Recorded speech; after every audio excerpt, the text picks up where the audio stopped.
आज Doubtnut app download करें। Doubtnut पर अपने सभी गणित, रसायन विज्ञान, भौतिक विज्ञान और जीव विज्ञान के डाउट्स का करो सफाया। बस प्रश्न की फोटो खींचो, एक ही प्रश्न को क्रॉप करो और तुरंत वीडियो सोल्यूशन पाओ। अभी डाउनलोड करें। क्वेश्चन हमारे पास कि एक लड़का एक दर्पण के सामने 30 सेंटीमीटर की दूरी पर सीधा खड़ा होकर अपना प्रतिबिंब देखता है। अब उसका जो सीधा प्रतिबिंब है उसकी ऊंचाई का 1/5वां भाग बनाता है केवल। तो लड़के द्वारा इस तरह से काम में लाया जाने वाला दर्पण है, किस प्रकार का दर्पण है? तो यहाँ पर दिए हुए ऑप्शन समतल दर्पण, दूसरा है उत्तल दर्पण, तीसरा है अवतल दर्पण या कोई नहीं। कौन सा ऑप्शन यहाँ पर सही होगा वो हमें देखना है। ठीक है, हमें फिलहाल ये नहीं पता कि कौन सा दर्पण वहां पर मौजूद होगा।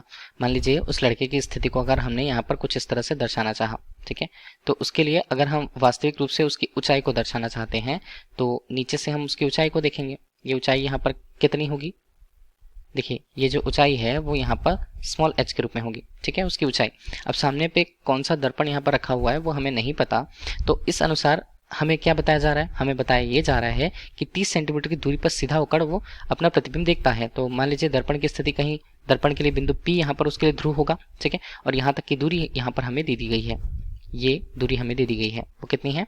वो यहाँ पर है 30 सेंटीमीटर। अब अगर उसे उसका प्रतिबिंब सीधा मिलता है, ठीक है, एक एक बात हमें ध्यान रखनी होगी कि प्रतिबिंब सीधा मिल रहा है। ठीक है, मान लीजिए सीधा अगर मिल रहा है और बोला ये जा रहा है कि उसकी ऊंचाई का 1/5वां भाग है केवल, तो अगर हमने कहा कि जो प्रतिबिंब है वो सीधा है, इसके अलावा जो प्रतिबिंब के लिए ऊंचाई है h डैश के रूप में, उसका मान कितना है? h/5 है। ठीक है, 1/5वां भाग ही बोला गया है। ठीक है, तो इस तरह से अगर हमें जिस भी दर्पण के उपयोग के द्वारा जो प्रतिबिंब है उसके लिए कंडीशन से होती है कि प्रतिबिंब अगर हमें मिलता है, प्रतिबिंब सीधा, ठीक है, सीधा मिल रहा है तो चांसेस ये होंगे कि वो आभासी होगा। ठीक है, इसके अलावा सीधा आभासी, और अगर वो वस्तु से छोटा हमें मिल रहा है, वस्तु से छोटा हमें मिल रहा है, तो क्या होगा? ये वास्तविक रूप से क्या होते हैं? ये होते हैं उत्तल दर्पण। ठीक है, उत्तल दर्पण। अब देखिए इससे हम प्रूफ कैसे करेंगे। उत्तल दर्पण के लिए अगर हम सामान्य तौर पर ये जाने कि जो आवर्धन क्षमता होती है या आवर्धनता होती है, ठीक है, इसे m के रूप में व्यक्त किया जाता है, जिसका मान होता है प्रतिबिंब के लिए उसकी ऊंचाई I बटे वस्तु के लिए उसकी ऊंचाई O। ठीक है, ये रहा। या हम इसे बोल सकते हैं प्रतिबिंब की जो दूरी है, तो प्रतिबिंब की दूरी को V और वस्तु की दूरी को U।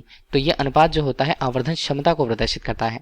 तो अभी हम उत्तल दर्पण के लिए देखें तो हमेशा उसके लिए जो उसका प्रतिबिंब होता है वो हमेशा वस्तु से छोटा होता है। ठीक है, और वस्तु के लिए उसका आकार चूंकि जो है वो बड़ा होगा। ठीक, तो इस तरह से जो अनुपात हमें मिलेगा वो m का मान जो आता है हमेशा वो 1 से छोटा ही आएगा। ठीक है, तो जब भी 1 से छोटा आता है हम समझ जाते हैं कि वो वहां पर कौन सा दर्पण उपयोग किया जा रहा है? उत्तल दर्पण। उस लड़के के लिए स्थिति क्या होगी कि लड़का यहाँ पर किसके सामने खड़ा हुआ है? उत्तल दर्पण के सामने खड़ा हुआ है। तो ऑप्शन नंबर बी यहाँ पर करेक्ट आंसर होगा। Thank you. कक्षा 6 से 12वीं से लेकर नीट, IIT, JEE वो एडवांस के लेवल तक 1 करोड़ से ज्यादा छात्रों का भरोसा। आज ही डाउनलोड करें डाउटनेट ऐप या व्हाट्सएप करें अपने सारे डाउट्स 8400 400 400 पर।